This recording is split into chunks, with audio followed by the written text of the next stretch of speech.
السلام علیکم، میں ہوں لیاقت راج پر۔ ناظرین، نگران وزیر اعلیٰ سندھ ریٹائرڈ جسٹس مقبول باقر نے اپنے نگران وزیر اعظم انوار الحق کاکڑ کو ایک خط ارسال کیا ہے، جس میں انہوں نے بڑا شکایتی انداز لگاتے ہوئے وصول کردہ رقم کی واپسی کا مطالبہ کر دیا ہے۔ جی ہاں، نگران وزیر اعلیٰ سندھ ریٹائرڈ جسٹس مقبول باقر صاحب نے ایک خط ارسال کیا ہے نگران وزیر اعظم پاکستان کو، جس میں انہوں نے لکھا ہے کہ 18ویں ترمیم کے بعد وفاق سندھ ورکرز ویلفیئر جو فنڈ ہے اس کے تحت وصولیاں نہیں کر سکتا، لیکن اس کے باوجود بھی وفاق نے سندھ ورکرز ویلفیئر فنڈ کے تحت جو ہے وہ اربوں روپے کے وصولیاں کر چکا ہے،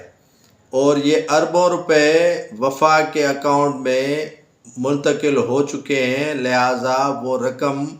انہیں واپس دی جائے۔ نگران وزیر اعلیٰ سندھ نے یہ بھی لکھا ہے اپنے خط میں کہ 18ویں ترمیم کے بعد ورکرز ویلفیئر فنڈ کے تمام اختیارات صوبوں کو منتقل ہو چکے ہیں، لیکن اس کے باوجود بھی اربوں روپے کے واجب الادا جو وصولیاں ہیں وہ وفاق کر رہا ہے، جن کے مند میں 22 ارب روپے واجب الادا بنتے ہیں سندھ کے،